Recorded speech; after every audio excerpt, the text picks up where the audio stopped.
बिस्मिल्लाहिर्रहमानिर्रहीम। अस्सलामु अलैकुम। आज की इस लेक्चर में हम electric field as a potential gradient इसके ऊपर बात करेंगे। इसमें हम एक रिलेशन डेवलप करेंगे जो कि होगा इलेक्ट्रिक इंटेंसिटी और पोटेंशियल के दरमियान। लेकिन उससे पहले इसमें जो लफ्ज़ आया है ग्रेडियंट, हम उसके ऊपर थोड़ी बात करेंगे कि ये है क्या। देखिए, ग्रेडियंट एक चेंज का नाम है। ये कौन सा चेंज है इसके ऊपर हम बात करेंगे। देखिए, आपके पास अगर एक पॉइंट ए है और एक पॉइंट बी है और आपकी कोई बॉडी यहाँ से यहाँ मूव की है कुछ टाइम टी में, ठीक है जी, और डिस्प्लेसमेंट उसने डी कवर किया है, तो जो कि आपकी होती है वेलोसिटी। एक तो ये चेंज है, लेकिन ग्रेडियंट इससे अलग कौन सा चेंज है फिर। देखें, अगर आपकी अर्थ है, उस अर्थ से आपने किसी बॉडी को उठाया है और उसका आप अर्थ से डिस्टेंस को चेंज करते जा रहे हैं, तो उसकी पोटेंशियल एनर्जी में चेंज आता जा रहा है। जैसे जैसे आप हाइट बढ़ाते जाएंगे, डिस्टेंस बढ़ाते जाएंगे ज़मीन से, तो उसकी पोटेंशियल एनर्जी में इजाफा होता जाएगा। अब ये जो चेंज आ रहा है ये किसकी वजह से आ रहा है? ये आ रहा है डिस्टेंस की वजह से चेंज। तो याद रखें, जो डिस्टेंस की वजह से चेंज आ रहा है किसी भी चीज़ में, किसी भी क्वांटिटी में, तो उसको हम ग्रेडियंट बोलते हैं, ग्रेडियंट कहते हैं। तो यहाँ पर क्या है, पोटेंशियल का ग्रेडियंट, यानी कि पोटेंशियल में डिस्टेंस के लिहाज से क्या चेंज आता है। ठीक है जी, इसके ऊपर हम बात करेंगे। तो मैं ग्रेडियंट की आपके लिए एक डेफिनेशन लिख देता हूँ जिसको आपने याद रख लेना है। एक आसान सी डेफिनेशन है, the vector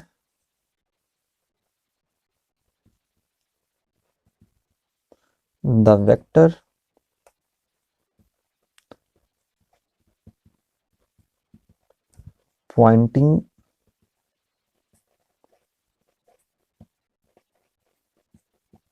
in the direction of greatest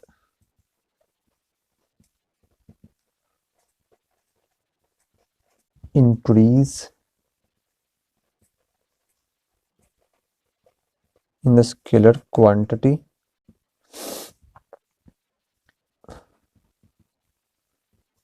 with the distance। ठीक है जी, यानी कि डिस्टेंस के लिहाज से उस स्केलर क्वांटिटी में क्या मैक्सिमम चेंज आया है।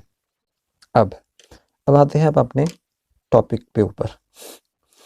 देखें, हमारे पास एक इलेक्ट्रिक फील्ड है जो कि दो पैरेलल प्लेट्स की वजह से है, जो कि चार्ज्ड पैरेलल प्लेट्स हैं। मैं कहता हूँ कि इसका जो डिस्टेंस है वो है डी। ये मैं कहता हूँ जो प्लेट है वो है बी, ये है ए, और इसका जो पोटेंशियल है वो है बी, इसका जो है वो है बी ए। अब मैंने इसके अंदर एक चार्ज क्यू नॉट रखा है जी, ठीक है जी। अब आपको पता है कि चार्ज जो है वो इलेक्ट्रिक फील्ड की वजह से एक फोर्स को एक्सपीरियंस करेगा, यानी कि जो इलेक्ट्रिक फील्ड है इसके ऊपर एक फोर्स लगाएगा, और उस इलेक्ट्रिक फील्ड की जो वैल्यू है वो मैं कहता हूँ ई है। ठीक है जी। अब जो इसके ऊपर फोर्स लगेगी उसकी डायरेक्शन होगी कुछ इस तरफ को, यानी कि जो इलेक्ट्रिक फील्ड है इस चार्ज के ऊपर जो फोर्स लगाएगा वो होगी ई क्यू नॉट। ठीक है जी, जो कि इस तरफ को होगी जिस तरफ को इलेक्ट्रिक फील्ड लाइंस हैं। ठीक है जी, ये इलेक्ट्रिक फील्ड लाइंस हैं। लेकिन अब हम चाहते हैं कि हम इसको फील्ड के अगेंस्ट मूव करवाएं, तो हमें क्या करना पड़ेगा, हमें ये करना पड़ेगा कि हम एक्सटर्नल एक फोर्स अप्लाई करेंगे जो कि इसको इधर को मूव करवाए। ठीक है जी, अगेंस्ट द फील्ड मूव करवाए। और हमें किस तरह इस फोर्स को अप्लाई करना है कि हमें फोर्स इस तरह लगानी है कि जो चार्ज है ये यूनिफॉर्मली मूव करे, यानी कि इक्विलिब्रियम में रहते हुए ये आगे मूव करे। हमने इस तरह फोर्स को अप्लाई करना है। तो आप वर्क करेंगे, तो जो वर्क है वो हम करते हैं, यानी कि ए से बी तक लेके गए हैं। क्यू नॉट चार्ज के ऊपर हमने वर्क किया है जो कि बराबर आया है चेंज इन पोटेंशियल डिफरेंस। ठीक है जी, यानी कि आपका जो चेंज इन पोटेंशियल डिफरेंस होगा वो बराबर होगा वर्क पर यूनिट चार्ज। अब अब वर्क का आपको फार्मूला पता है जो कि होता है एफ डॉट डी, ठीक है जी। अगर डॉट को ओपन कर दें तो ये आ जाएगा कॉस थीटा। अब थीटा क्या है यहाँ पर, इसको आपने समझना है। देखिए चार्ज को हम अगेंस्ट द फील्ड मूव करवा रहे हैं, लेकिन जो फोर्स उसके ऊपर लग रही है वो लग रही है अलोंग द फील्ड, यानी फोर्स इधर को लग रही है, हम मूव करवा रहे हैं उसको ऊपर की तरफ फील्ड के अगेंस्ट, तो एंगल जो है वो बन जाएगा फिर 180, ठीक है ना। तो जब आप यहाँ पर cos 180 पुट करेंगे तो cos 180 बराबर होता है -1 के, तो आ जाएगा WAB is equal to FD cos 180, इसकी वैल्यू आ जाएगी -FD, ठीक है जी। अब इस वैल्यू को हम इसमें यूज़ करेंगे, इसको मैं कह देता हूँ 1,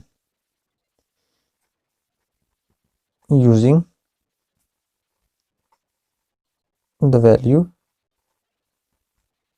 इन 1।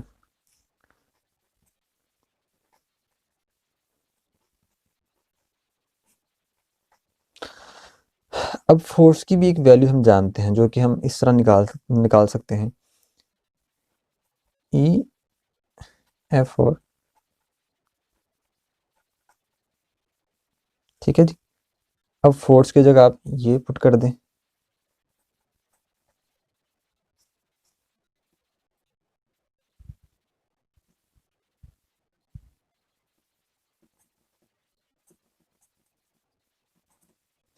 ठीक है जी।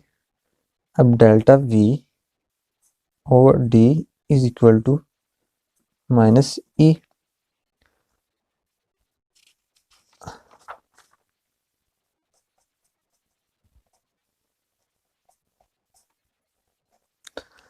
अब ये जो डिस्टेंस D है, ठीक है, अगर हम इसको इतना स्मॉल कर दें कि बिल्कुल प्लेट्स के दरमियान ना होने के बराबर डिस्टेंस रह जाए, जिसको हम फिर कह दें कि डेल्टा R है, जो फिर D हमारा किस में कन्वर्ट हो जाएगा, डेल्टा R में, तो minus delta V over delta R आ जाएगा।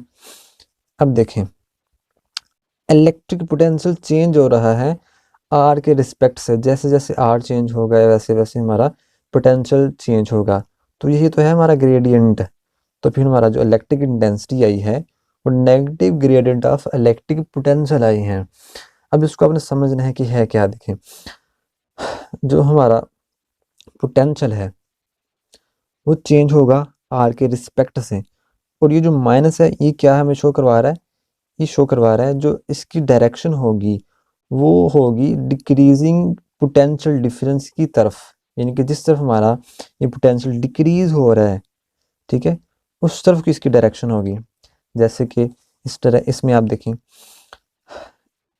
फर्ज कर लें ये पॉइंट है एक, ठीक है जी, यहाँ पर पोटेंशियल एनर्जी कुछ और होगी, यहाँ पर कुछ और होगी, यहाँ पर तो ज़्यादा होगी, यहाँ पर कम होगी।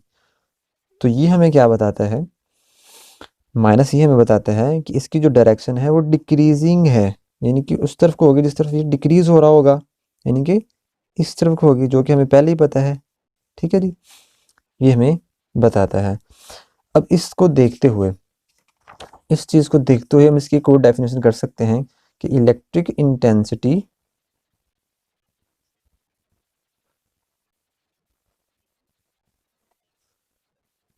इज नेगेटिव ग्रेडियंट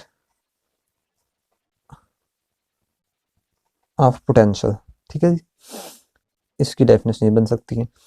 अब इसका एक यूनिट भी इधर से निकल सकता है, ठीक है जी, जो कि है वोल्ट मीटर, ठीक है जी, यानी कि वोल्ट पर मीटर। लेकिन आपको पता है कि इसका जो अपना यूनिट है वो होता है न्यूटन पर कूलम। इसको मैं एक शॉर्ट वीडियो में आपको बताऊंगा कि ये किस तरह इसके इक्वल है।